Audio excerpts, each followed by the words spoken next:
Asante sana mtazamaji. Huyo ni Meja Speratus Lubinga.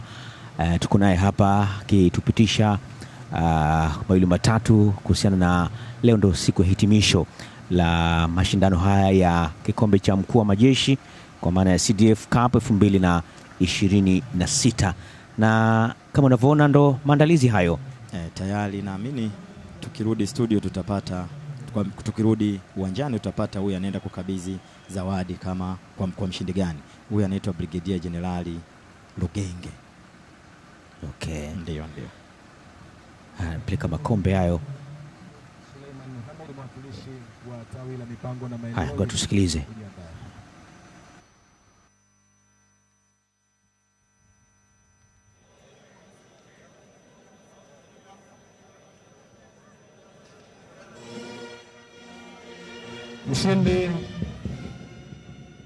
Mshindi wa pili netiboli wanawake ni kamandi ya jeshi la nchi kavu.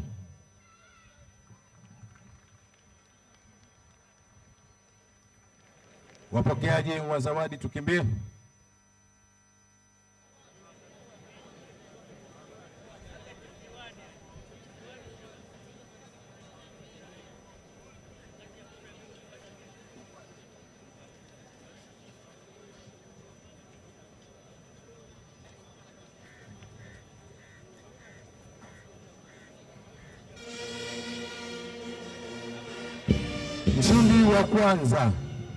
Mshindi wa kwanza netiboli wanawake ni kamandi ya jeshi la kujenga taifa.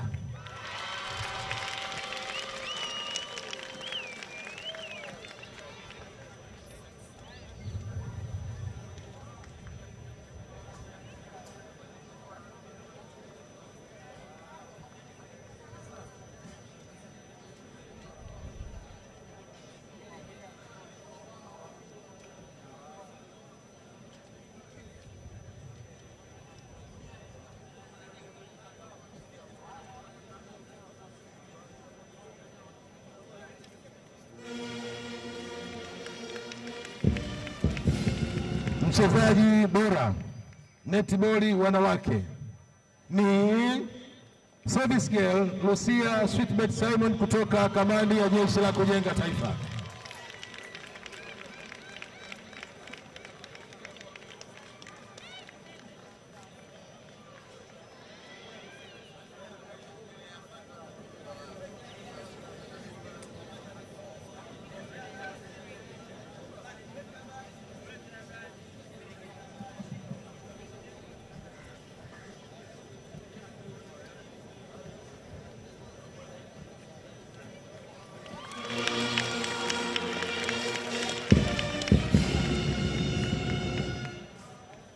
Asante. Tunakushukuru mwakilishi wa mkuu wa tawi la utumishi makao makuu ya jeshi.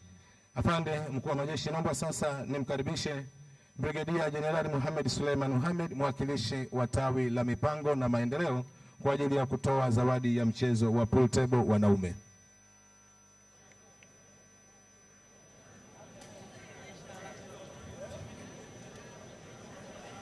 Mshindi wa tatu pool table wanaume ni kamandi ya jeshi la wanamaji.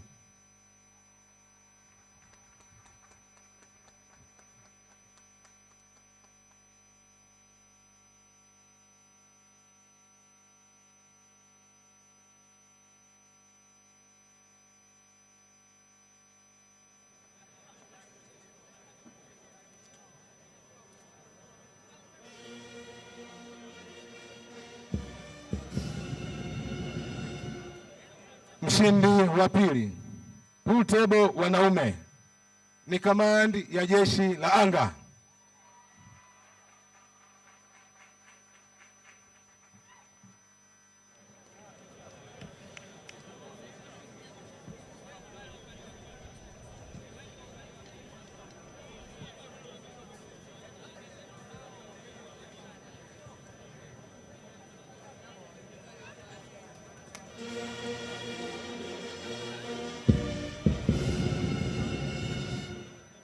Mshindi wa kwanza pool table wanaume ni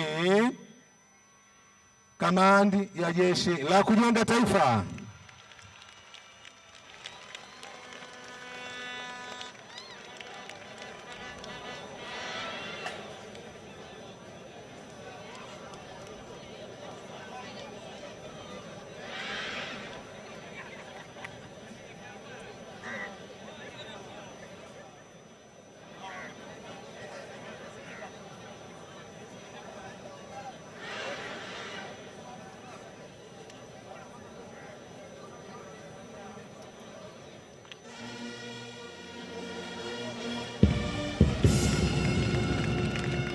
Mchezaji bora pool table wanaume ni MT 12 4092 Private Joram John Mahenge kutoka Jeshi la Kujenga Taifa.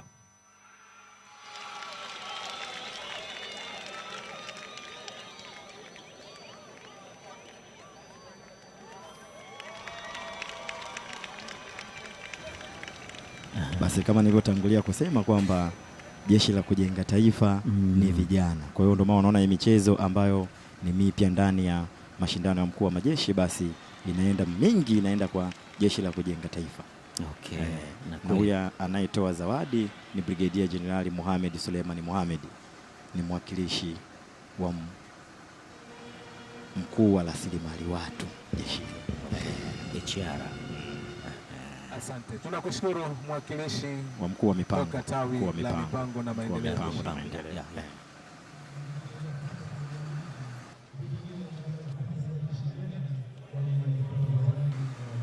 Ni zawadi hizo za mtu mmoja mmoja ambazo ni wasaa kutolewa sasa. Sasa ni kinachofuata, huyo ni mwakilishi wa mkuu wa Jeshi la Kujenga Taifa, ni Brigadier General Hassan Rashid Mabena. Huyo anaenda kutoa zawadi mchezo wa soka la ufukweni. Ndio. Kwa tusikilize washindi. Washindi tuwasikilize hapo. Na washindi ni JKT hao pia. Mshindi wa kwanza ni JKT, lakini mshindi wa tatu unamwona ni kamandi ya Jeshi la Akiba. Kamandi ya Jeshi la Akiba ndio mshindi wa tatu na anayepokea zawadi. Tumezoea kuita mgambo.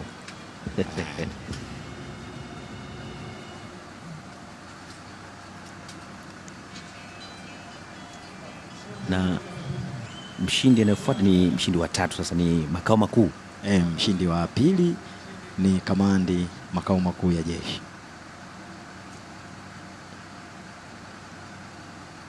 Ifichikio haijatoka mkono mitupu. Japo kwenye soka tumeona kwenye meza kuu pale kamanda wakitambiana.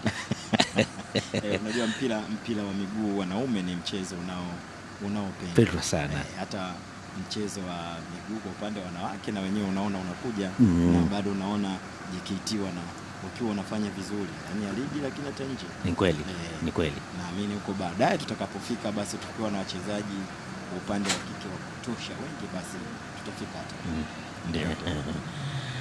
Sasa hivi ni mshindi wa kwanza sasa ni mshindi wa kwanza ambaye ni kutoka kamandi ya Jeshi la Kujenga Taifa. Ni kamandi ya Jeshi la Kujenga Taifa.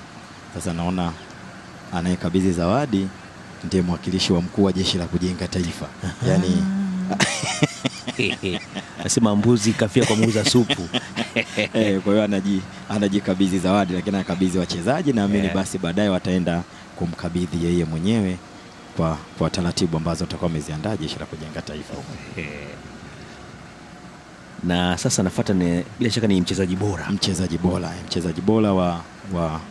kwa upande wa soka la ufukweni. Hapa na Private Idi Juma Ismaili kutoka kamandi ya jeshi makao makuu ya jeshi. Kweli mvutano uko mkubwa, sijajua kitizama hivi kupanda ile mshindi wa jumla bado naamini tukifika tunakoenda mbele mtazamaji ataweza kujua mshindi wa jumla ni nani. Huyo ni Private Idi Ismail. Idi Juma Ismaili, yeye ni mchezaji bora upande wa soka la ufukweni. na soka la ufukweni hili unaweza ukaona na JKT tena wanakuwa mabingwa kwa sababu uwanja wenyewe upo kule Mbweni kabisa pembeni ya uwanja wa Meja Jenerali Samuyo. Naona jukumu lake kalimaliza. Kamaliza. Sasa tunafuata mchezo wa vishare darts wanaume.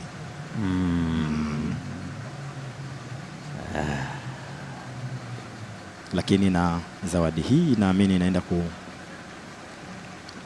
kukabidhiwa na Brigadier General Godfrey Renato Sinyoni. Huyu ni mdhibiti mkuu jeshini. Mdhibiti mkuu jeshini. Okay.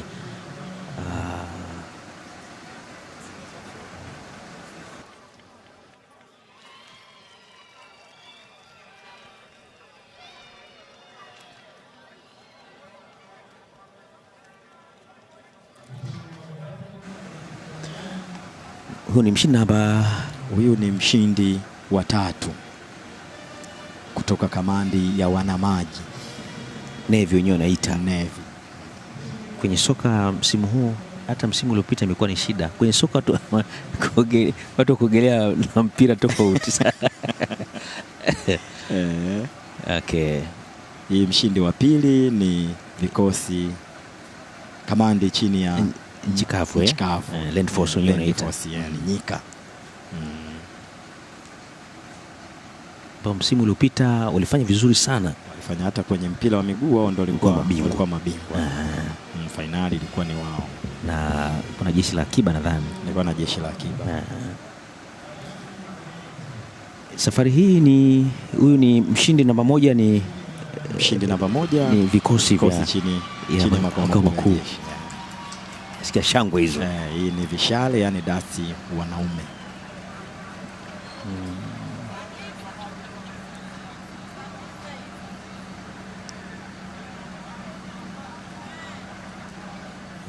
Hapa unaweza ukaniuliza kwamba JKT si waoni hapa. Ni kweli. Sasa hii ni shabaha. Darts inaendana na shabaha. Na mimi nilikuwa sana shabaha ile. Kulenga shabaha. Sasa JKT hawapo. Shida nini? Sasa kama nilivyotangulia kusema kwamba jeshi la kujenga taifa linaundwa sana na vijana. Kwa vijana wapendi shabaha. Naamini sio wapendi, wanapenda, lakini bado. Naamini huko mbele watakapokuja kufika basi wataenda kuwa wazuri kwenye shabaha. Sawa, shabaha za wakongwe. Shabani ndo kiini chenyewe cha jeshi. Kweli, ndio maana makao makuu ndio maana unaona makao makuu unachukua mshindi wa pili anakuwa ni vikosi chini ya jeshi la nchi kavu, unaona Navy.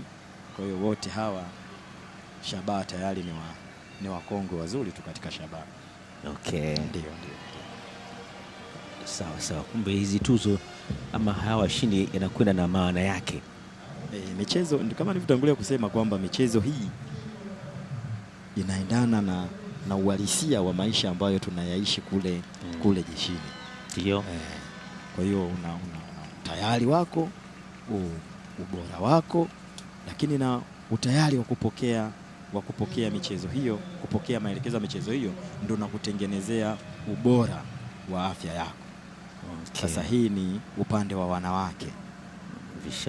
Vishale upande wa wanawake. Huyo ni mshindi wa 3, mshindi wa 3 kutoka JKT, kutoka kamandi ya jeshi la kujenga taifa. Ametoa kimasomaso. Ni kamandi ya vikosi chini ya makao makuu ya jeshi. Huyo ni mshindi wa 2 kwa upande wa wanawake, vikosi chini ya makao makuu ya jeshi. Okay.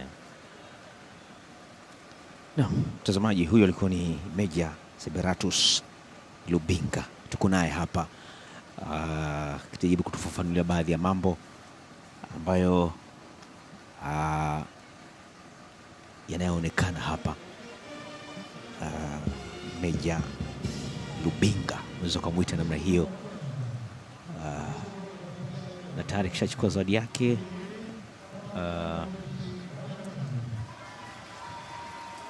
Hao mtazamaji anaoona ni kina nani? Maafande majenerali kutoka kamandi mbalimbali za jeshi la kujenga taifa, lakini majeshi la kujenga, jeshi la ulinzi la wananchi wa Tanzania pamoja na makao makuu ya jeshi. Okay.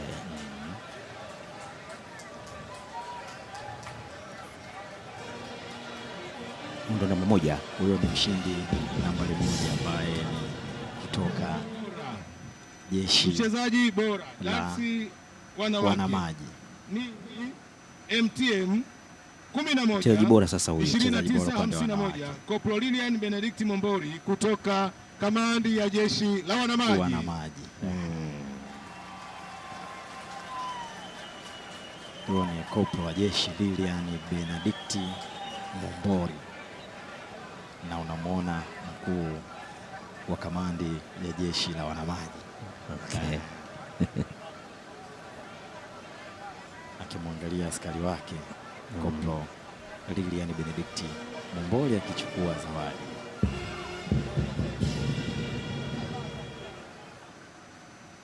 Asante, tunakushukuru mdhibiti mkuu wa jeshi la ulinzi la wananchi wa Tanzania, afande mkuu wa majeshi. Inaomba sasa nimkaribishe Meja Jenerali Francis Ronald Mbindi, jaji wakili mkuu, kwa ajili ya utoaji wa zawadi kwa mchezo wa kuogelea wanaume na wanawake. Karibu.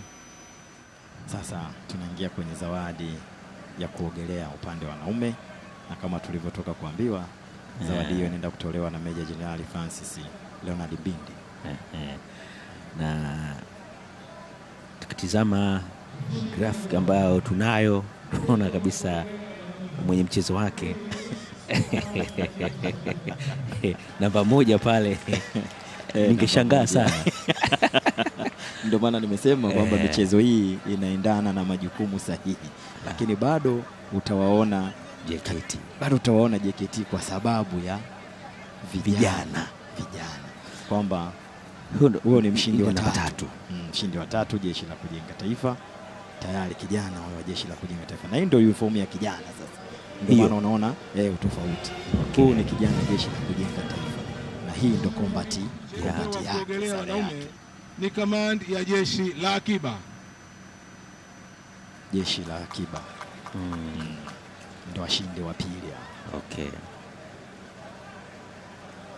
Jeshi la akiba, hili ndio vazi lao. Ndio vazi lao sahihi, ambalo hata wewe ukistaafu ndio vazi lako hili. Sasa kwa maana anayestaafu kutoka jeshini hawezi kutumia vazi hili mpaka pale atakapohitajika kurudi kutekeleza jukumu lake jeshini, basi atarudi kwenye vazi lake la awali la jeshi kuu. Okay, sawa. Ndio. Hata kijana wa jeshi la kujenga taifa akishatoka huko akaingia jeshi kuu, vazi hilo tena, atavaa vazi la jeshi kama unavyoliona. Huyo sasa ndio mshindi namba 1 ambaye ni kamandi kutoka jeshi la wanamaji Navy. Na uogeleaji huu ndio kwenyewe ambao wao wanahakikisha usalama wa nchi yetu katika upande wa bahari, ni MT mito, 14 maziwa ambayo yanazunguka nchi yetu, kuhakikisha usalama huko sahihi. Ibrahim Musa Ali kutoka kamandi ya jeshi la wanamaji. Huyo ndo mchezaji bora wa kuogelea upande wa wanaume, ambaye ni askari private wa jeshi Siman Ibrahim Musa.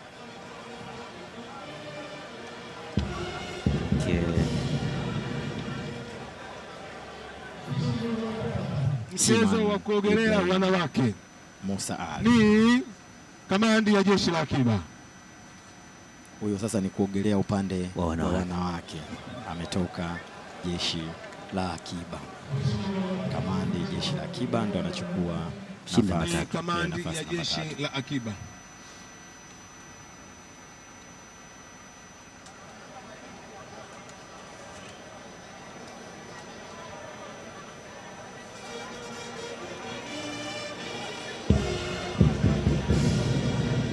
Mshindi wa pili mchezo wa kuogelea wanawake ni kamandi ya jeshi la kujenga taifa. Kama nilivyotangulia kusema, tena inajirudia tena, vijana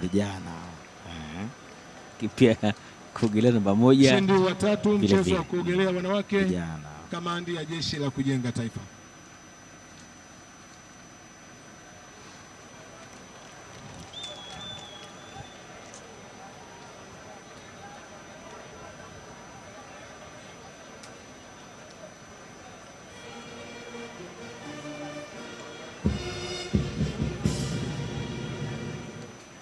Mshindi wa kwanza mchezo wa kuogelea wanawake ni kamanda ya jeshi la wanamaji.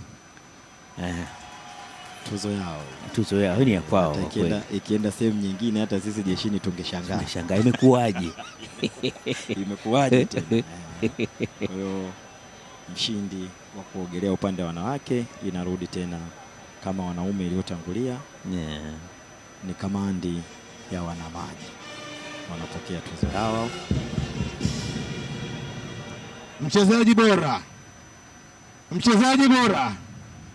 mchezo wa kuogelea wanawake ni MTM 14-15-64 Seaman Janet Simon Mosha kutoka kamandi ya jeshi la wanamaji.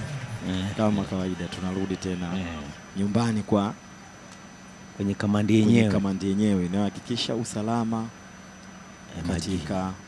katika maji ambayo yanazunguka nchi yetu, kwa maana ya mito, bahari, ziwa na maeneo mengine yote yanakuwa salama. Kamandi ya jeshi la wanamaji. Tunakushukuru sana Meja Jenerali Francis Leonard Mbindi kwa utoaji wa zawadi katika vipengele tofauti. Sasa naomba nimwalike Meja Jenerali Idi Saidi Nkambi, mkuu wa kamandi ya vikosi chini ya makao makuu ya jeshi. Tunaingia kwenye tuzo sasa ya mpira wa mkono wanaume, na kama tulivyosikia kutoka kwenye meza ya matangazo ya uwanjani, anaenda kutoa zawadi hiyo ni Meja Jenerali Idi Saidi Nkambi. Huyu ni mkuu wa kamandi ya vikosi chini ya makao makuu ya jeshi. Na wafuatao ni washindi wa mpira wa mikono wanaume almaarufu kama handball. Mshindi wa 3 ni kamandi ya jeshi la akiba. Mshindi wa 3 kamandi chini ya jeshi la akiba. Unajua na huku jeshi la akiba na kwenyewe bado matunda ya jeshi la kujenga taifa utayakuta. Ndio wale vijana ambao wanaingia jeshi la kujenga taifa, lakini bado hawapati fursa za kwenda kwenye majeshi ama taasisi mbalimbali, bado wanaenda kutumia ile elimu walioipata kule tulikotoka, majumbani tulikotoka katika mikoa yetu. Mshindi wa 2 mpira wa mikono wanaume wakiwa wanakuja kwenye mashindano kamandi ya vikosi chini ya makao makuu ya jeshi. Kwa hiyo ni mshindi wa 2 hapo, umesikia, ambaye anayekabidhi ndio mkuu wa hiyo kamandi. Kwa hiyo anajikabidhi mwenyewe, lakini kwa protocol sanani ataikuta ofisini. Hapo naamini nafsi yake inafurahi kwamba vijana wake hakika wamemwakilisha vizuri.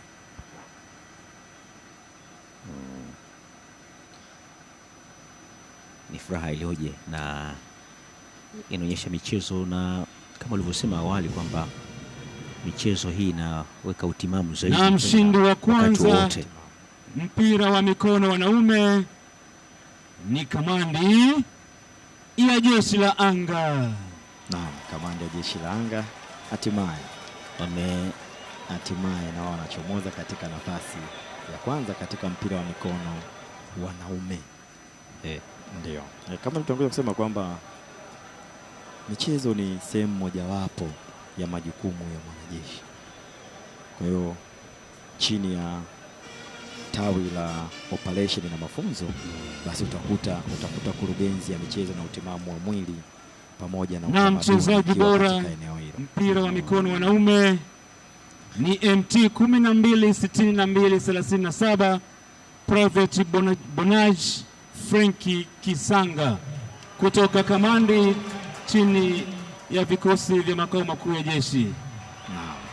Private Bonanji Frankie Kisanga anaibuka mchezaji bora wa mchezo wa mpira wa mikono kwa mashindano ya mkuu wa majeshi kwa mwaka 2026. Huwa anatoka kamandi chini ya vikosi makao makuu ya jeshi ngome. Kwa hiyo yuko kwa mkuu wake wa kamandi.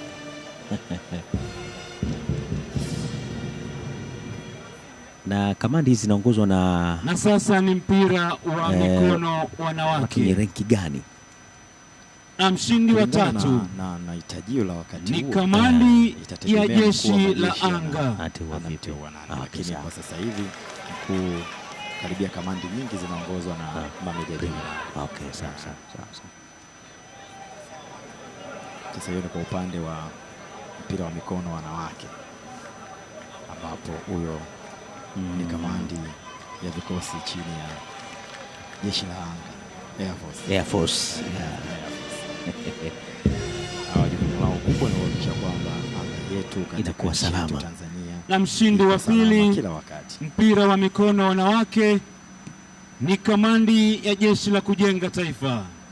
Kamandi ya jeshi la kujenga taifa, unaona tena Vijana hao. vijana wanakuja wakiwa washindi wa pili katika mpira wa mikono wanawake. Sasa unaweza ukasema kijana wa jeshi la kujenga taifa, alafu anayekuja ni manajeshi. Sasa hawa ndio wakufunzi kule niliyotangulia kusema, kwamba wao jukumu lao kubwa ni kuhakikisha kwamba vijana wa Kitanzania wanakuja kupata maadili, wanakuja kufundwa na kutengenezwa katika maadili ya Kitanzania, kwamba nchi yao Tanzania inawataka wawe. Kwa hiyo hawa ni walimu, lakini hawa vile vile ni wachezaji, ndio wanaotengeneza vijana. Na mshindi wa kwanza mpira wa mikono wanawake ni kamandi ya vikosi chini ya makao makuu ya jeshi. Kamandi chini ya makao makuu ya jeshi wanachukua mshindi namba moja upande wa wanawake, mpira wa mikono wanawake. Lakini kwa upande wa wanaume utakumbuka zawadi hiyo ya mshindi wa kwanza imeenda kwa vikosi chini ya kamandi ya jeshi la anga, Air Force. Yes. No, mtazamaji, ni zawadi zikitolewa kwa ile kamandi, michezo mbalimbali ambayo ameshiriki. Na mchezaji bora mpira wa mikono wanawake ni MTM 149890 Private Zawadi Athumani Juma kutoka kamandi ya vikosi chini ya makao makuu ya jeshi. Kamandi vikosi chini ya makao makuu, na yenyewe imeibuka mchezaji bora, ametoka huyo Private Zawadi, kama nilivyotangulia kusema kwamba naamini hapo Meja General anachikilia kimoyomoyo, anafurahia kimoyomoyo kwamba hii imeenda kwake, imeenda kwenye kamandi yake.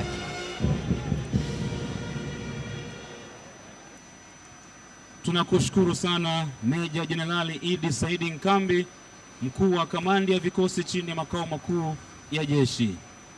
Na sasa naomba nimwalike Meja Jenerali Amir Ramazani Hassani, mkuu wa kamandi ya jeshi la wanamaji, kwa kuendelea kutoa zawadi.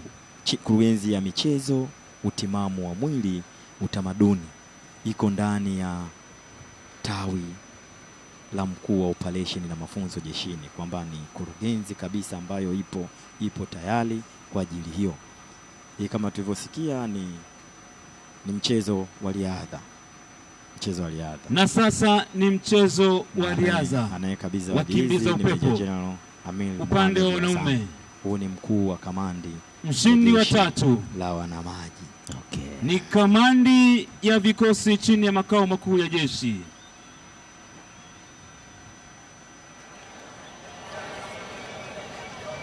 Mshindi namba 3 ndo huyo, mshindi namba 3 kutoka makao makuu vikosi chini ya kamandi ya makao makuu ya jeshi.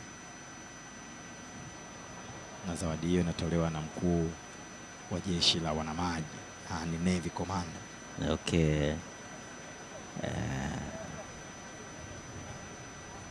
Pata naye zawadi yake hapo. Unaweza ukaona mabegani hata lenki zake sijakaa kama mabegani wengine tuliozoea. Kinevi. Na mshindi wa pili duniani mchezo wa riadha wanaume ni kamandi ya jeshi la nchi kavu.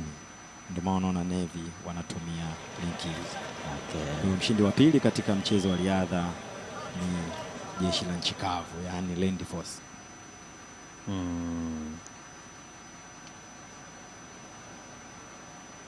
Anakwenda kuchukua zawadi yake. kwa niaba ya kamandi, ndio maana yake anachukua kwa niaba ya kamandi ya jeshi la nchi kavu. Na mshindi wa kwanza mchezo wa riadha wanaume ni kamandi ya jeshi la akiba. jeshi la akiba, Kamandi ya jeshi la akiba. na hizi wanachukua mmoja mmoja au zinakwenda kwenye Hizi sasa ni za kamandi. hizi za kamandi? Hizi za kamandi, kwa maana timu iliyoibuka kwa ujumla wote ni hiyo, lakini itakapokuja ya mmoja mmoja utasikia mchezaji bora. ile ndio anachukua mwenyewe. Ile ni ya mtu, ni ya kwake yeye mwenyewe. Okay. Lakini hizi ambazo ni kwa jumla yake, ukiangalia, ukisema sasa unasema kwenye riadha wametazama nini? Ukiangalia medali kwenye mita mbalimbali walizokimbia, basi Na mchezaji bora mchezo wa riadha wanaume kamandi chini ya makao ni makuu MG 64566 Mpaji Gabson Lukindo kutoka kamandi ya jeshi la akiba.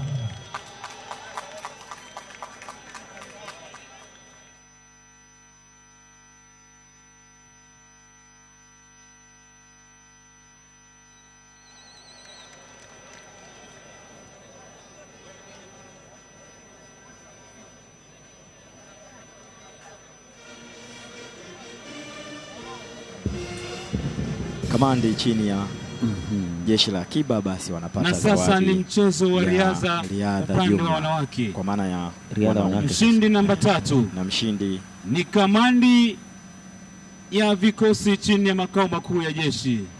mshindi upande wa wanawake, vikosi chini ya makao makuu ya jeshi.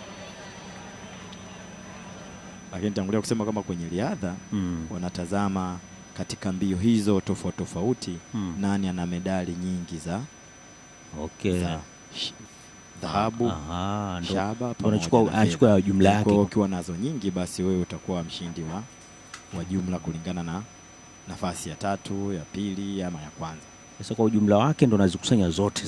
Sasa nani kachukua nyingi? Nani kachukua nyingi? Vikombe vingi yake. Hiyo itakuja sasa kwenye majumuisho yote. Na mshindi wa pili ni kamandi ya jeshi la kujenga taifa. Mshindi wa pili, nafasi ya katika mchezo wa riadha wanawake, jeshi la kujenga taifa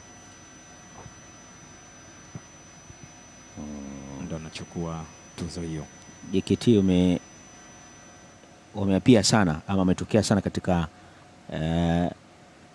katika maeneo mengi ya mshindi wa kwanza, wa pili au wa tatu, unaweza ukaona. Kwa hiyo mtazamaji anaweza akaanza kuhisi huko, inawezekana hiyo inawezekana hiyo. Naamini ngoja tu kadri tunavyoenda basi tutaliona. Wanawake ni kamandi ya jeshi la nchi kavu. Mchezaji namba 1 sasa, Lenforce upande wa riadha, watu wenye jambo lao nyika, ndio mambo yao haya. Sasa tungeshangaa kama ingeenda Navy tungeshangaa yenyewe, lakini bado unaweza ukaona jeshi la nchi kavu, lakini vile vile kamandi ya jeshi la akiba zina ufanano mkubwa. Zina ufanano mkubwa kama hivi tunataka kusema kwamba bado nakuta kule kuna vijana wengi waliopita jeshi la mgambo, vijana wengi waliopita jeshi la kujenga taifa, lakini tajiketia kama hivyo. Yes, kwa hiyo unawakuta kule ambao bado wanaweza kutoa huduma, kutoa vipaji vyao, karama zao kupitia michezo mbalimbali. 1476 Private Amy Hosea Saulo, mchezaji bora kutoka kamandi ya jeshi la nchi kavu. Mchezaji bora kutoka nchi kavu upande wa wanawake riadha, huyu ni Private Amy Hosea Saulo. Tunajiuliza private ni cheo cha namna gani? Private ni cheo ukitoka recruit, kwa maana kuruta yule atakuja kwenye hatua ya tunasema TS, training soldier, askari ambaye tayari amekuwa askari katoka mafunzoni. Lakini mara baada ya hapo tunakushukuru sana Meja Jenerali Ramadhani Hassani, mkuu wa kamandi ya jeshi la wanamaji. Au ni maafisa mbalimbali kutoka. Naomba sasa nimwalike Tanzania Meja Jenerali Shabab Gashmani, mkuu wa kamandi ya jeshi la anga. Sasa ni kwa upande wa ni mpira wa kikapu wanaume, na anayekuja kutoa zawadi hii ni Major General Shaba Galabashimani. Huyu ni mkuu wa jeshi la anga, Air Force Commander, mtaalamu wa anga huyu. Na sasa ni mchezo wa mpira wa kikapu anga yetu iko salama, almaarufu kama basketball. Upande wa wanaume, mshindi namba 3 ni kamandi ya jeshi la kujenga taifa. Mshindi wa 3 kamandi ya jeshi la kujenga taifa. Tunarudi kule kwa maana ya JKT vijana pamoja na kikapu. Unajua na kwa wale wanaojua mchezo wa kikapu ni mchezo wa kukimbia muda wote. Kimbia na unahitaji kweli uwe na energy ya kutosha, nguvu, urefu, na wenyewe unakuwa na faida kubwa. Ingawa sasa JKT ulikuwa ukienda kule utashangaa kuta vijana wafupi wadogo yule mno lakini kama tunaweza kusema kwamba na mshindi wa pili michezo hii bado mpira wa kikapu wanaume kiini ni kamandi ya jeshi la anga. JKT anayetengeneza. Sahihi kabisa. Mshindi wa pili ni kamandi kutoka jeshi la anga. Mbuzi kafia kwa muuza supu. Hao ni maafisa mbalimbali kutoka makao makuu ya jeshi, lakini na kamandi mbalimbali, maafisa jenerali. Hiyo inaweza kuwa anga ni anga na begani kwake. Na mshindi wa kwanza fulani naonyesha blue bahari mpira wa kikapu ambao wanaume hiyo ni Lanyati, ni kamandi ya vikosi chini ya makao makuu ya jeshi. Vikosi chini ya makao makuu ya jeshi wamepata mshindi wa kwanza basketball, yani mpira wa kikapu wanaume, ambao tunda yote nimesema matunda yote anayeunda hawa watu ni jeshi la kujenga taifa. JKT ndio msingi wa kupata wote. Ndio ni Brigedia Jenerali Mabakila. Na mchezaji bora mpira wa kikapu wanaume ni MT 149581 Private Salum Ali Bakari kutoka kamandi ya jeshi la anga. Na anayekabidhi ni mkuu wa kamandi hiyo, kamandi ya jeshi la anga, Meja Jenerali Shaba Galabashimani.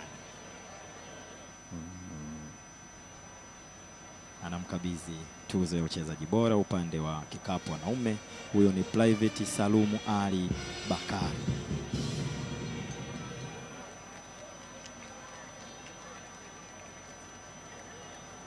Na sasa ni mpira wa kikapu wanawake. Kwa hiyo tunaamini mshindi namba 3 ni kamandi ya jeshi la nchi kavu. Hii ni kikapu upande sasa wa wanawake, ambapo mshindi wa 3 ni kutoka kamandi ya jeshi la nchi kavu, Land Force. Yes.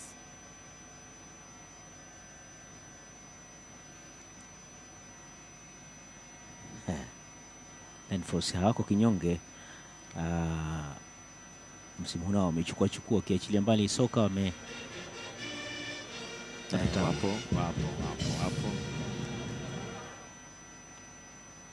Mshindi wa pili mpira wa kikapu wanawake ni kamandi ya vikosi chini ya makao makuu ya jeshi.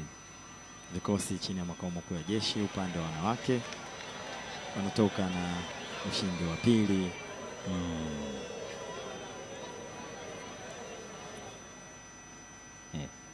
Na wanaenda kuchukua zawadi yao hapa.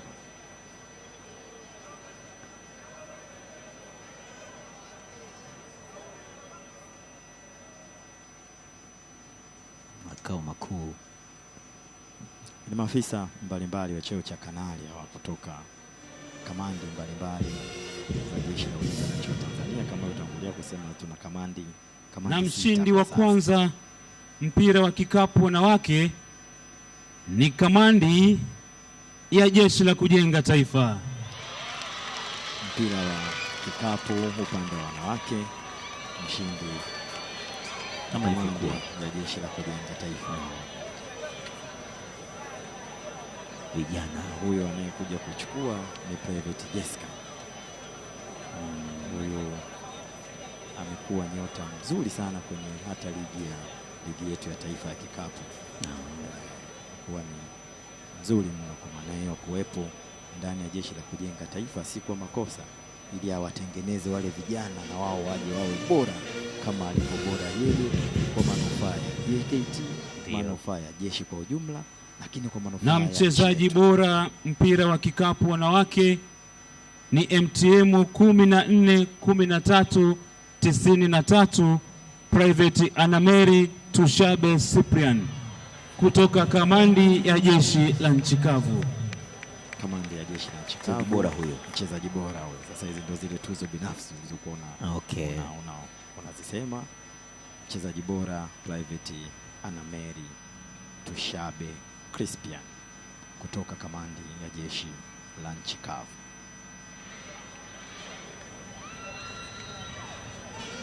Sasa ni picha moja kuna kumbukumbu, maana hizi ni kumbukumbu muhimu sana hizi. Muhimu sana, maana tunakushukuru sana Meja Jenerali Shaba Bargashimani, mkuu wa kamandi ya jeshi la anga. Tangia michezo hii imeanza. Na sasa naomba nimwalike Meja Jenerali 2014 Fadhili Omari Nondo, mkuu wa kamandi ya jeshi la nchi kavu, kwa kuendelea kutoa zawadi. Sasa tunaenda kwenye mpira wa wavu upande wa wanaume na wanawake, lakini zawadi hizi anakuja kuzitoa kama tulivyosikia. Na sasa ni mpira wa wavu. Huu ni mkuu alimaarufu kama volleyball la upande wa wanaume, Land Force Commander. Huo ndo Land Force Commander. Kwa maana hiyo mshindi wa 3 ni kamandi ya jeshi la akiba. Mpira wa wavu, jeshi la akiba wanachukua, kamandi ya jeshi la akiba wanachukua nafasi ya 3.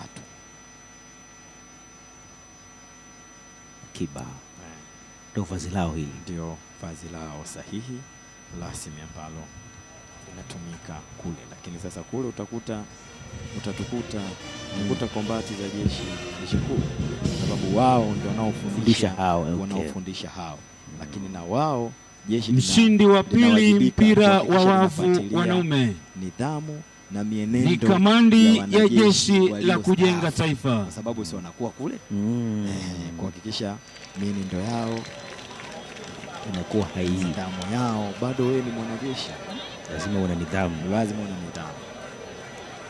Nafasi ya pili inaenda kwa kamandi ya jeshi la kujenga taifa. Unaona kijana wa jeshi la kujenga taifa mpira wa wavu anaenda kuchukua tuzo hii. Kwa hii sasa ndio vazi iliyokubalika kwa maana ya kutumika kwa vijana wa jeshi la kujenga taifa.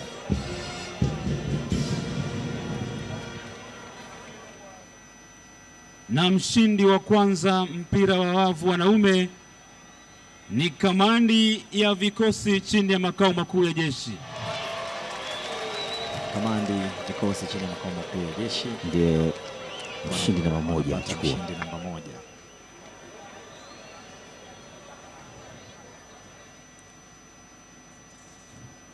Na mtazamaji, ni zawadi hizo kwa kamandi, na hapa tuko na Meja Speratus Lubinga ndiye anatupitisha hapa, maana bendi wao kazi yao ni kuhanikiza tu. Na mchezaji bora mpira wa wavu ama volleyball wanaume ni MT 14-12-30 Private Shabani Julius Joseph kutoka kamandi ya vikosi chini ya makao makuu ya jeshi. Huyo ni mchezaji bora wa mpira wa wavu upande wa wanaume, unaenda kwa Private Shabani Julius Joseph kutoka kamandi vikosi chini ya makao makuu ya jeshi.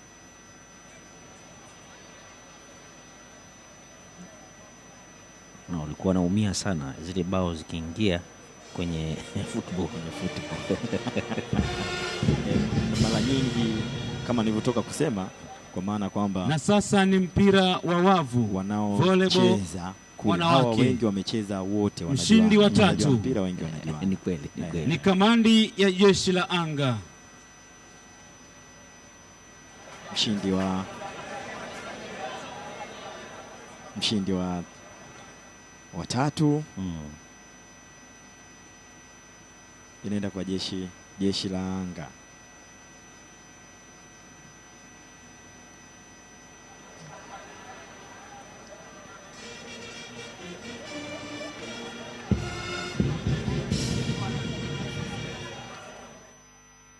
Na mshindi wa pili mpira wa wavu volleyball wanawake ni kamandi ya jeshi la kujenga taifa.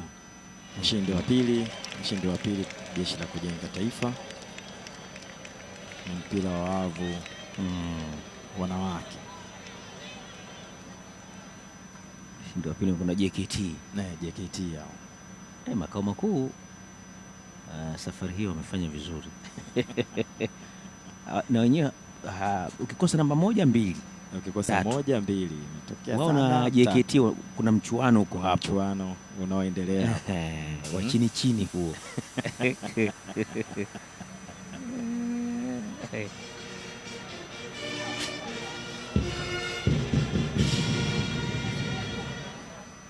Na mshindi wa kwanza mpira wa wavu volleyball wanawake ni kamandi ya vikosi chini ya makao makuu ya jeshi. Mshindi wa mpira wa wavu anaenda vikosi chini ya makao makuu ya jeshi. Na huyo anakwenda ni kwa niaba, huyo anaenda kwa niaba ya wachezaji ambao wanaunda kamandi ya makao makuu ya jeshi. Na zawadi hiyo imetolewa na Meja Jenerali Fadhili Omar Nondo, mkuu wa jeshi. Na mchezaji bora mpira wa wavu volleyball wanawake ni MTM 136053 Private Jessica Peter Kalamula. Na hii anakuja kuchukua peke yake mwenyewe. Private Jessica Peter Kalamula. Ndo huyo hapo. Hii ni ruhusa kwenda nayo nyumbani. Hiyo ni ya kwake. Hiyo ni ya kwake, sio ya kamandi, ni ya kwake. Lakini kwa utaratibu na maadili ya kijeshi lazima upeleke kwa mkuu wako wa kamandi. Muonyesha kwamba nimepewa tuzo hii, hata kama yuko hapa. Tunakushukuru sana Meja Jenerali Fadhili Omari Nondo, mkuu wa kamandi ya jeshi la nchi kavu. Na sasa naomba nimwalike Meja Jenerali Amri Salim Mwami, mkuu wa huduma za tiba jeshini, aweze kuendelea kutoa zawadi.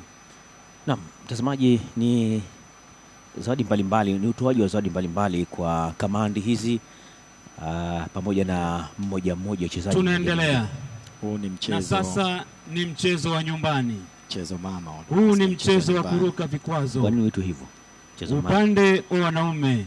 Kipindi kizuri sana. Vikwazo ni jeshini. Mshindi wa tatu vya kijeshi ni kamandi ya jeshi la wanamaji. Vikwazo vya kijeshi. Sasa huku huwezi kumsikia JKT anatokea. Na zawadi zinaenda kutolewa na Meja Jenerali Amir Salim Mwami. Huu ni mkuu wa huduma za tiba jeshini. Okay. Daktari.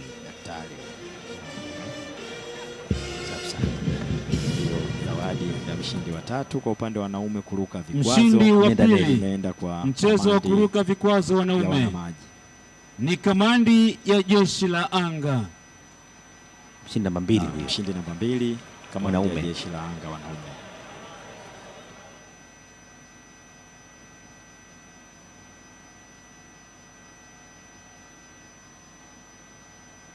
Mchezo huu ulifanyika pale katika kambi ya kituo cha Tau, kwa maana ya Twalipo Unity. Okay. Ndio. Ambayo iko karibu na uwanja. Na mshindi wa kwanza. Okay. Mchezo wa nyumbani. Ama wenyewe wasema 95 kg pale. Ya jeshi la nchi kavu. 95 kg. Nimesikia kama unataka kusikia kwamba mchezo wa nyumbani na aliyeshinda mshindi wa kwanza hapa kwa upande wa wanaume ni kamandi ya jeshi la ardhi nchi kavu kwa maana ya Land Force.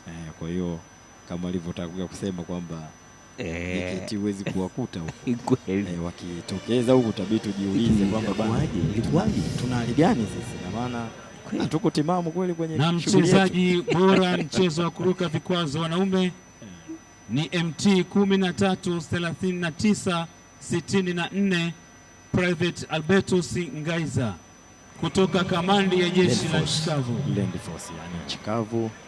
Private Albertus Ngaiza akiwa mchezaji bora katika mchezo wa kuruka vikwazo kwa mashindano ya mkuu wa majeshi yani CDF Cup. Na huu unachezwaje huu?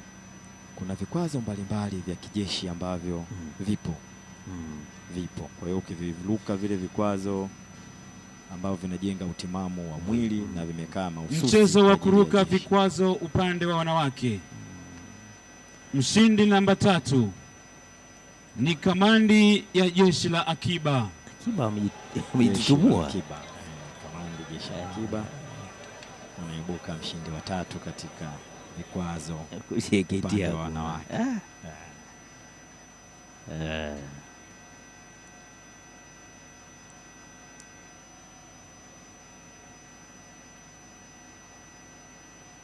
Kwa hiyo vikwazo vile ni namna ambavyo vinawekwa kwa ajili ya vimewekwa mahususi kiutendaji kivita. Na mshindi wa pili kivita, kwa hiyo mara nyingi ni kamandi ya jeshi la anga. Wanaoshinda ni wale ambao wako kwenye operation za kivita. Ndio maji kitivu unakuta hawauti. Lakini yote ni kumjenga afisa ama askari akiwa awe timamu muda wote. Kwa hiyo maana nasema hii michezo hii nadra sana. Yaani pamoja kwamba tunaiona kwenye mashindano ya mkuu wa majeshi, lakini kule vikosini na mshindi wa kwanza ni maisha mchezo wa kuruka vikwazo wanawake ni kamandi ya jeshi la nchi kavu.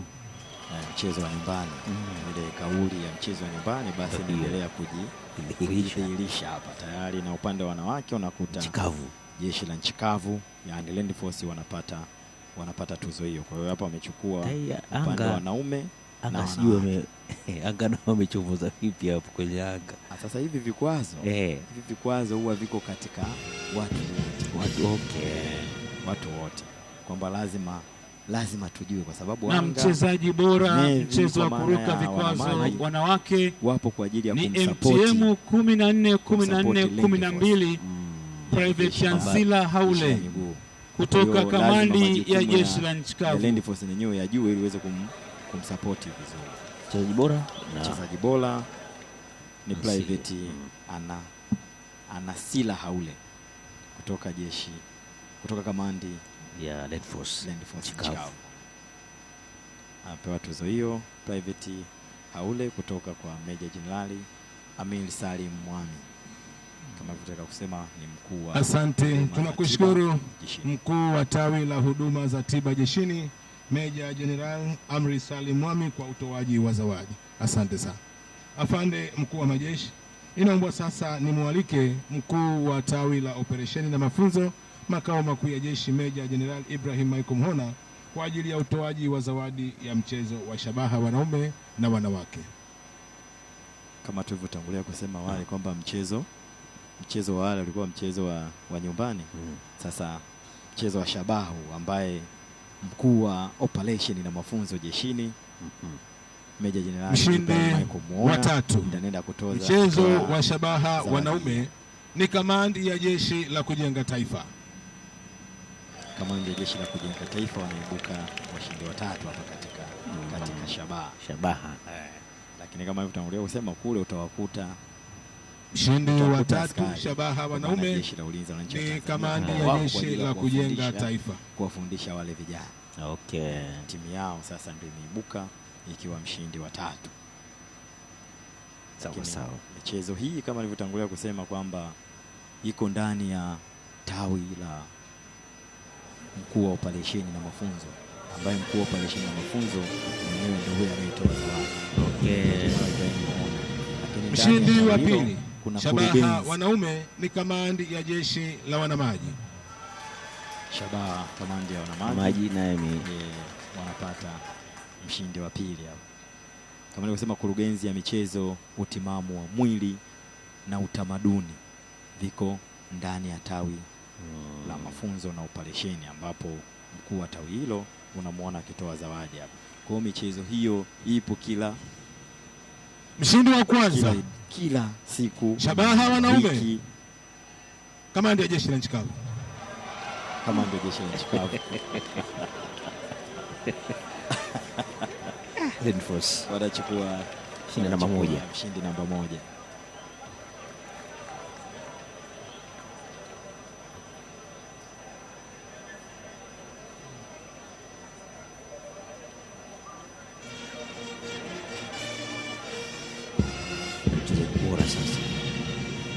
Mchezaji bora mchezo wa Shabaha wanaume ni MT 143541 Private David Yelomini Mwanosa kutoka kamandi ya jeshi la nchi kavu.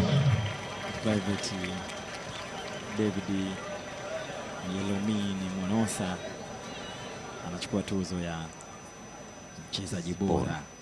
Yaani yeye huyu jamaa ndio jicho moja akukosa Shabaha hata moja katika awamu zote ambazo walikuwa wakipiga, basi yeye alipiga ambapo panatakiwa kupigwa. Mshindi wa tatu zake zote zilienda. Mchezo wa Shabaha wanawake ni kamandi ya jeshi la anga.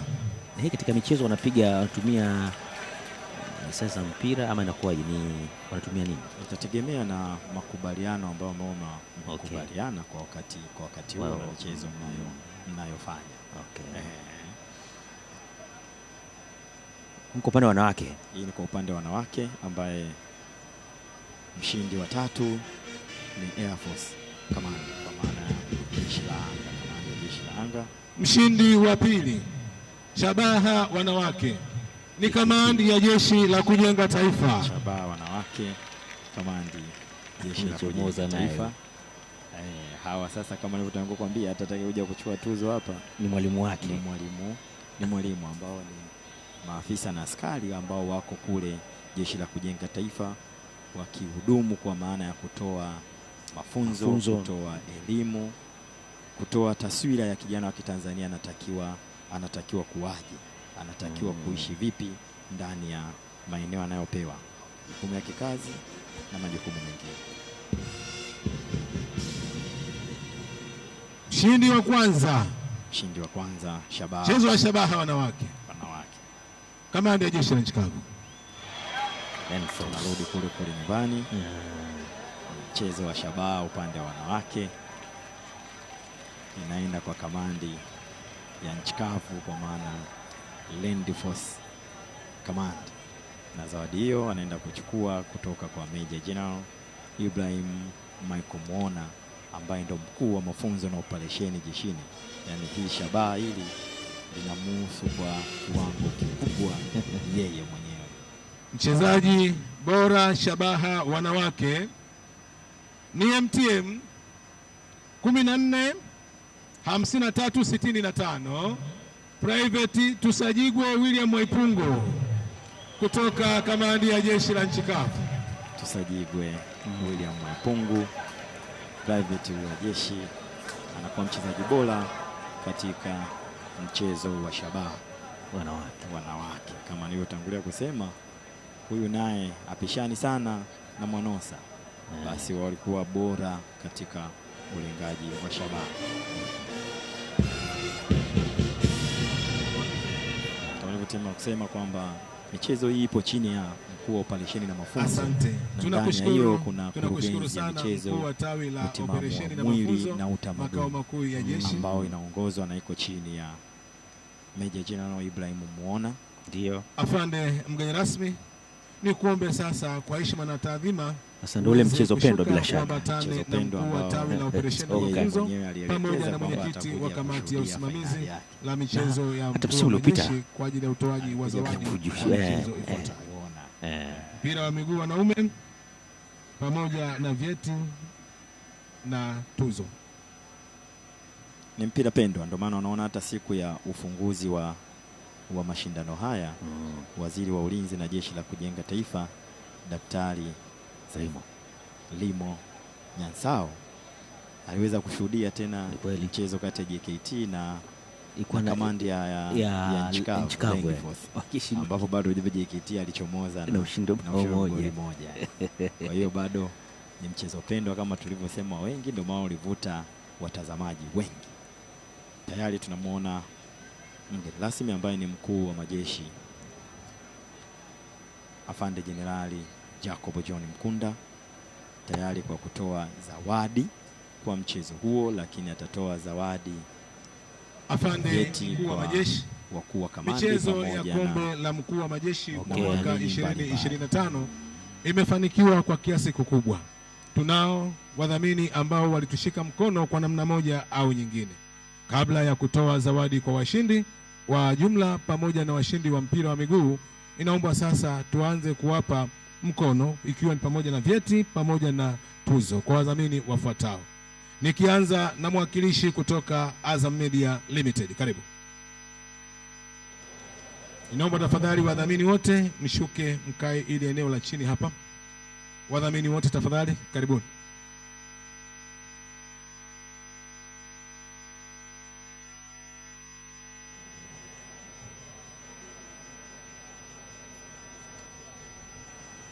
Naam, hao ni wadhamini ambao wamefanikisha na sasa ni Azam TV Afande mkuu wa majeshi Azam Media Limited, ama kwa hakika wametutendea haki. Walikuwa nasi tangu katika hatua za awali za maandalizi kabisa, wakati timu zetu zikiwa katika komandi kule, na hatimaye mpaka kufunguliwa kwake tarehe 13 hadi leo tunafunga michuano. Asante.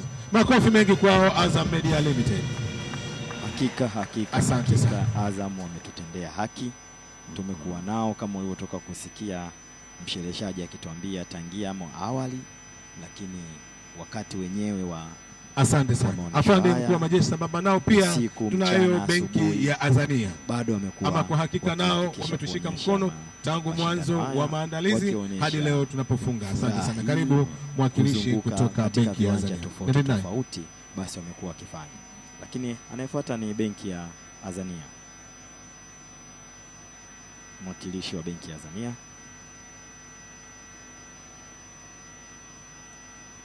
wamekuwa bega kwa bega nasi kuhakikisha kwamba michezo hii ya mashindano ya mkuu wa majeshi kwa mwaka 2026 basi inaweza kufanikiwa kwa kiwango kikubwa kama ambavyo tunaona leo ambavyo tumehitimisha.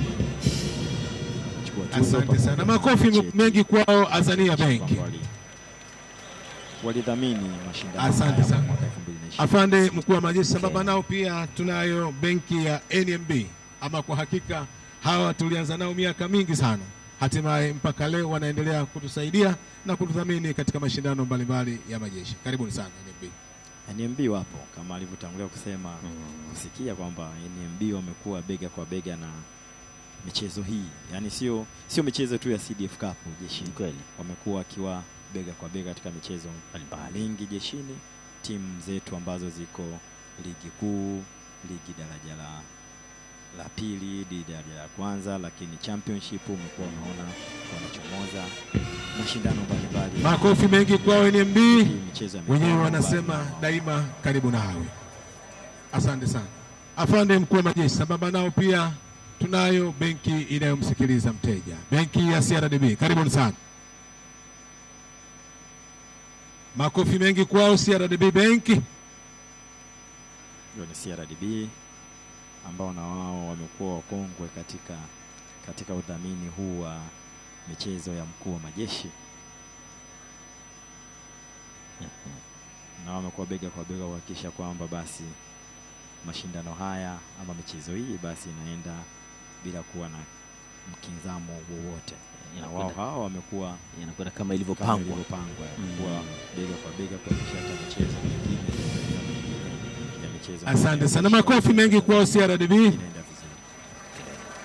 Asante sana afande mkuu wa majeshi. Sambamba nao pia tunao Suma JKT, miongoni mwa makampuni ambayo imetusaidia kufanikisha mashindano haya ya kombe la mkuu wa majeshi kwa mwaka huu. Suma JKT imekuwa na mambo mengi sana.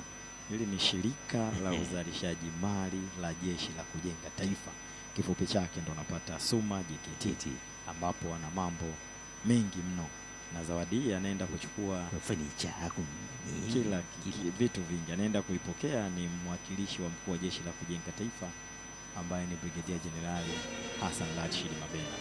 Huyu kwa upande wa JKT ni mkuu wa. Asante, makofi mengi kwa Suma JKT.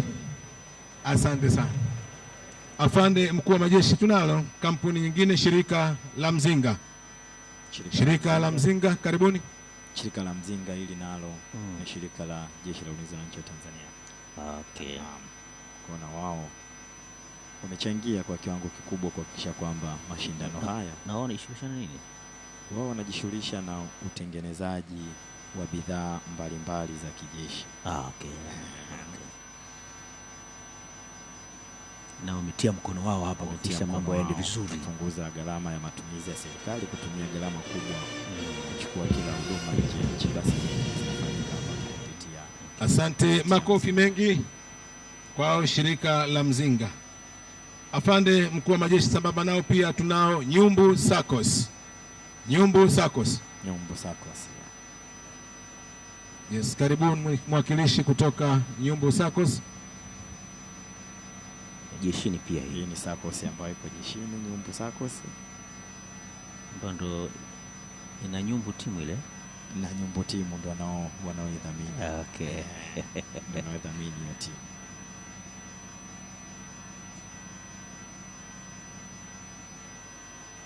Kiki, unaweza kusema msimu huu unaona kufana kwa mashindano haya yanazidi kuongezeka. Tazama msimu uliopita na sasa hivi ni kweli, hata wadhamini ukiona wadhamini wengi, lakini yote hii ni kutokana na. Asante sana afande mkuu wa majeshi. Tunayo kampuni kutoka tawi la mdhibiti mkuu ambayo imetusaidia kwa namna moja au nyingine hadi kufanikisha mashindano haya ya kombe la mkuu wa majeshi kwa mwaka huu, TPDF Messes and Institute. Katika hiyo kombe la mkuu wa majeshi, basi hiyo ni Messi Institute ya Jeshi la Ulinzi la Wananchi wa Tanzania. TPDF Messes and Institute. Zawadi hiyo ni mdhibiti mkuu wa jeshi ambayo iko chini ya kurugenzi yake, iko chini ya tawi lake. Afande ni miongoni mwa makampuni ambayo yanamilikiwa na Jeshi la Ulinzi la Wananchi wa Tanzania ambalo linapatikana pale makao makuu ya jeshi jijini Dodoma. Kama nilivyotangulia kusema, ndio kwamba liko chini ya tawi la mdhibiti mkuu wa jeshi. Zawadi hii, tuzo hii inakwenda kupokelewa na Brigadier General Godfrey Renatus Nyoni, mdhibiti mkuu kwa niaba ya TPDF Messes and Institute. Asante sana afande mkuu wa majeshi. Tunao pia Ngome SACCOS Limited. Ngome SACCOS Limited na yenyewe Ngome SACCOS makao makuu hiyo, ni wanachama wake ni hawa makamanda ambao maafisa na askari wako ndani ya utumishi, lakini wengine ambao wamesha staafu lakini wamo.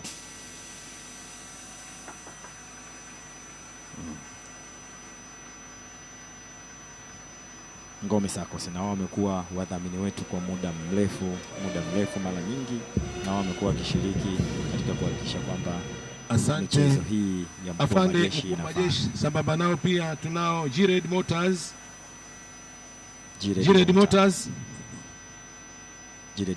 Na wao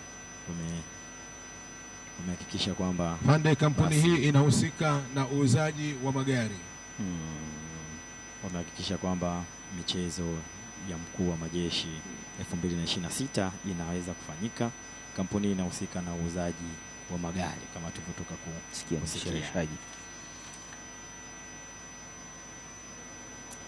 Wadhamini wengi na hii inaonyesha kwamba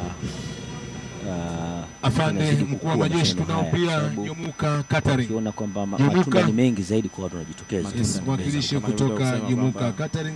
JKT wamepata ofa. Kampuni hii ni ambayo inatoa huduma za chakula tangu tumeanza mashindano haya, nafikiri mpaka leo wakati tunafunga. Jumuka Catering hiyo ni kampuni inayohusika na huduma za chakula ambao wamekuwa bega kwa bega kuhakikisha maafisa na askari ambao wako kwenye michezo hii wanapata chakula bora, safi na salama, kuhakikisha kwamba basi mashindano tumekuwa nao takia asante wakati wa maandalizi, lakini mpaka leo tuko nao.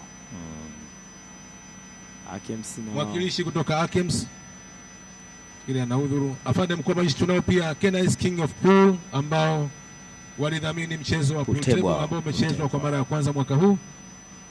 Hawapo.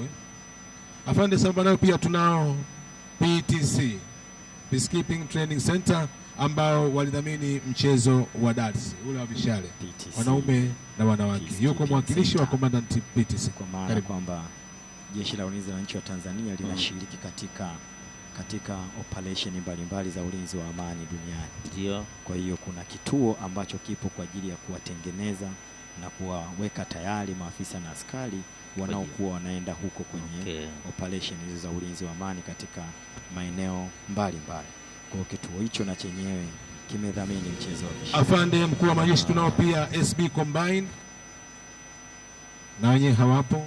Afande kwa wadhamini na wafadhili ambao wametushika mkono, tunayo kamandi ya jeshi la wanamaji ambao wao wamedhamini mchezo wa kuogelea wanaume na wanawake. Tangu kuanzishwa kwa mashindano haya Afande, tumekuwa tukidhaminiwa na kamandi ya jeshi la wanamaji. Kwa heshima na taadhima nimkaribishe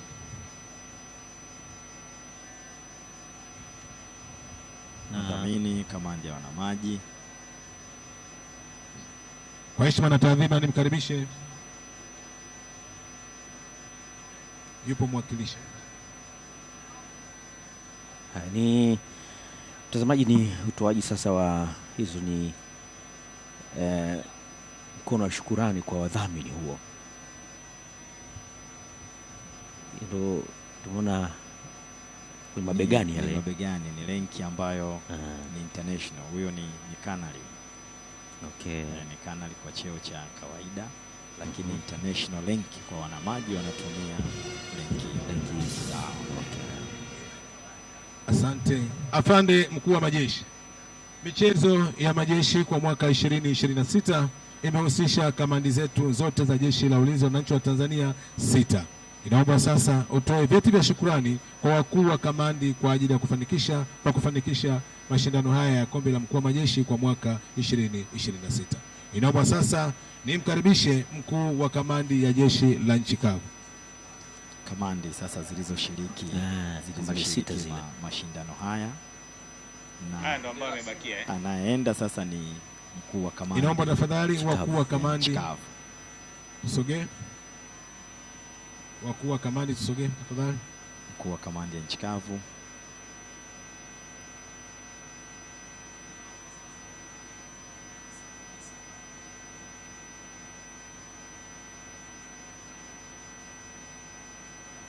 Ni vyeti vya shukrani kwa wakuu wa kamandi kwa kufanikisha mashindano ya kombe la mkuu wa majeshi kwa mwaka 2026. Meja General Fadhili Omar Nondo.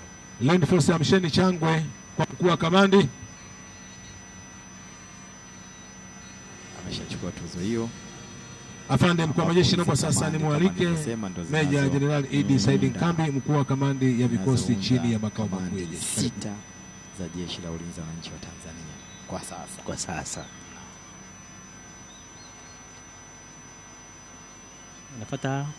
Anayefuata ni kamandi vikosi chini ya makao makuu ya jeshi, ambaye huyo ni Meja General Idi Said Nkambi.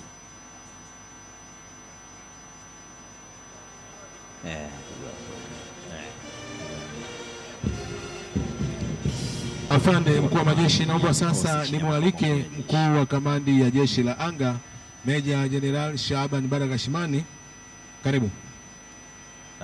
Hiyo tuzo inaenda kamandi ya jeshi la anga. Meja Jenerali Shaba Balagashimani, Air Force Commander.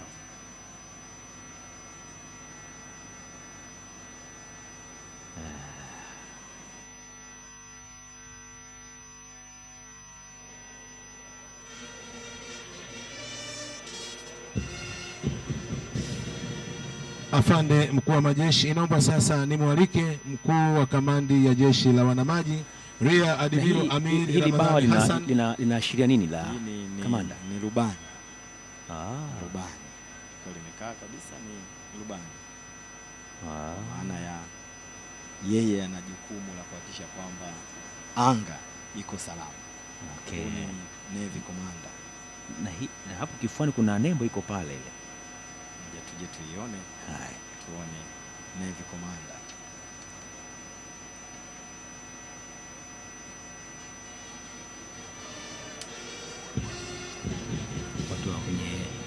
Afande mkuu wa majeshi, inaomba sasa nimwalike mwakilishi wa jeshi wa mkuu wa jeshi la kujenga taifa Brigadia Jenerali Hassan Rashid Mabena. Karibu. Ni Meja General Admiral mwakilishi wa mkuu wa jeshi la kujenga taifa Navy Commander. Sasa anaenda jeshi la kujenga taifa, na yeye anaenda ni mwakilishi mkuu wa jeshi la kujenga taifa Brigadia Jenerali Hassan Rashid Mabena. Nachukua cheti chake. Anachukua cheti chake ambapo hawa jukumu mama ni malezi kama ilivyotangulia. Asante afande, inaomba sasa nimwalike mwakilishi wa mkuu wa kamandi ya jeshi la akiba Brigadia Jenerali Maneno Almasi Mabakila. Karibu.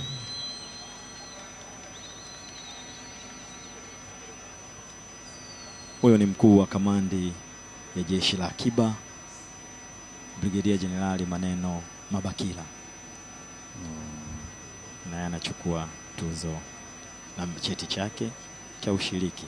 Hizi ni kamandi 6 ambazo zinaunda jeshi la ulinzi wa wananchi wa Tanzania, lakini ambazo zimeshiriki. Asante sana afande mkuu wa majeshi. Tunaenda sasa kutoa zawadi na medali kwa washindi wa mpira wa miguu. Mshindi wa kwanza, mshindi wa pili na mshindi wa ujumla pamoja na wachezaji bora katika mpira wa miguu. Tuanze na marefari ambao wamechezesha mchezo huu leo.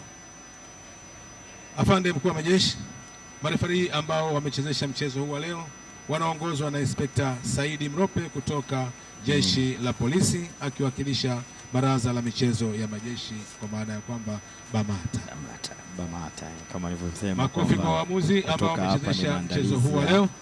Maandalizi ya kwenda kwenye BAMATA.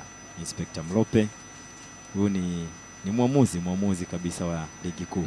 Lakini ni inspekta wa jeshi la polisi. Sahihi kabisa.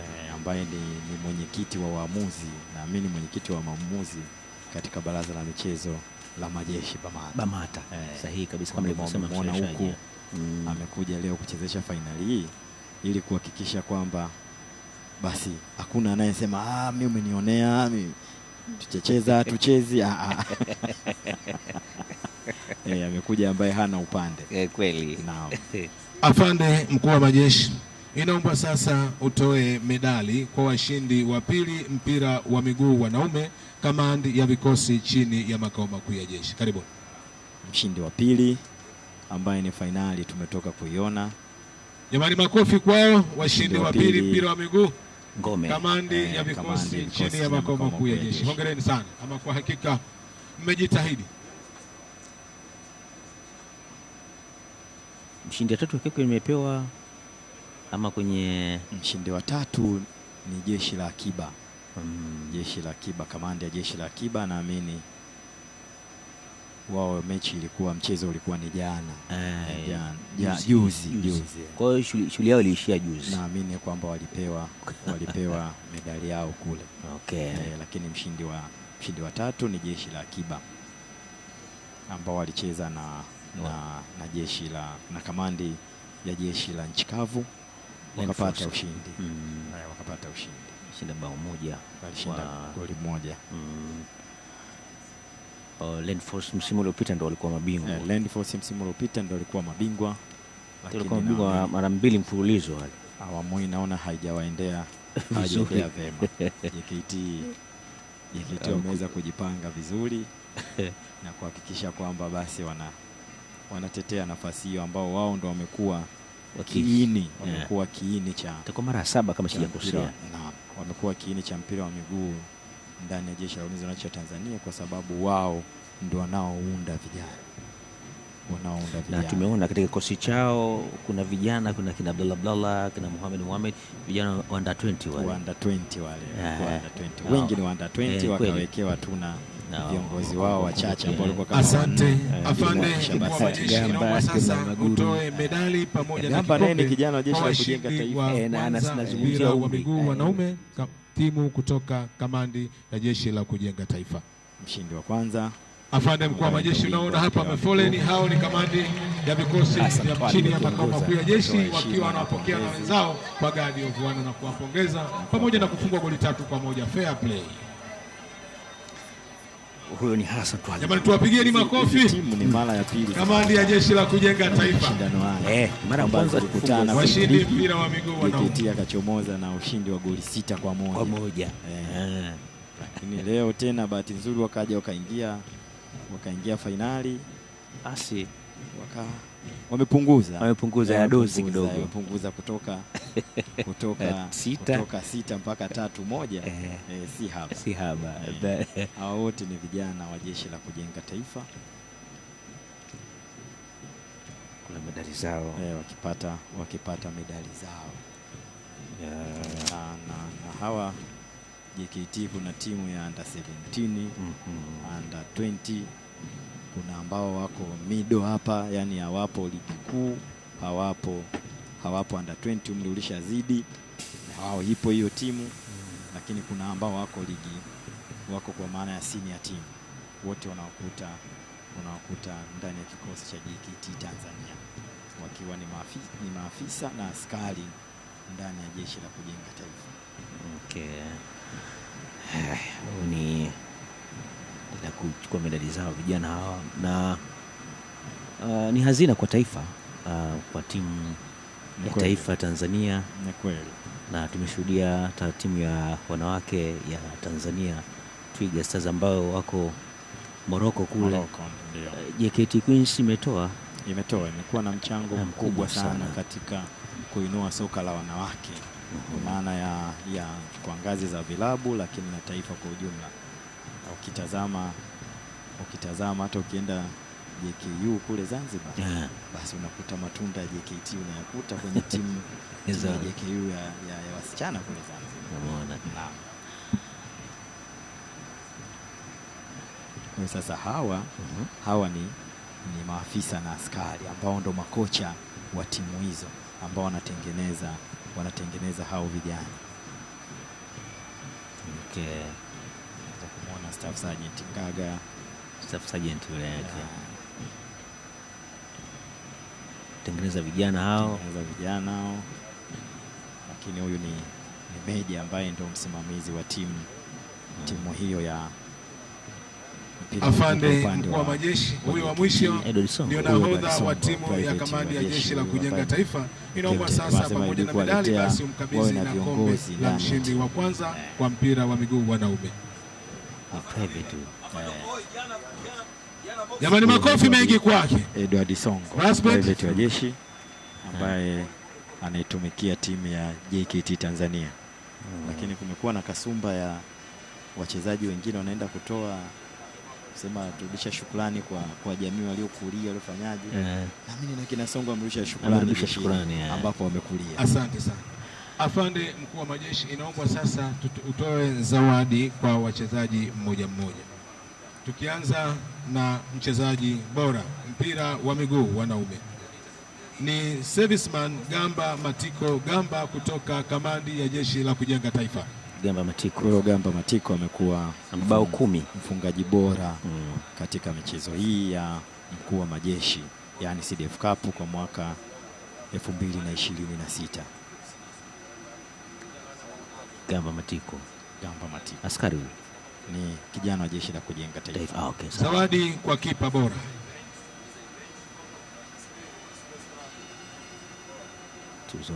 Kipa bora ni MT 138265 Private Joseph Ilunda kutoka kamandi ya Jeshi la Kujenga Taifa. Afunga goli chache na ana clean sheet 2. Joseph Ilunda ni private wa Jeshi la Ulinzi wa Nchi ya Tanzania. Zawadi ya mchezaji bora. Okay. Kombe Joseph Ilunda. Zawadi ya mchezaji bora. Michael Ilunda. Kombe la mkuu wa majeshi kwa mwaka 2026 ni Koplo Hassani Omar Gumbo kutoka kamandi ya vikosi chini ya makao makuu ya jeshi. Huyo ni mchezaji bora wa mashindano ya mpira wa miguu ambaye ni Koplo Hassani Omar Gumbo. Leo kawakosa sana. Kawakosa na JKT. Amewakosa sana JKT. Basi bahati. Mpira wa miguu ni bahati na yenyewe.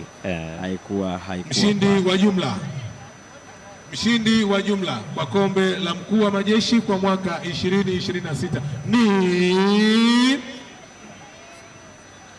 kamandi ya Jeshi la Kujenga Taifa.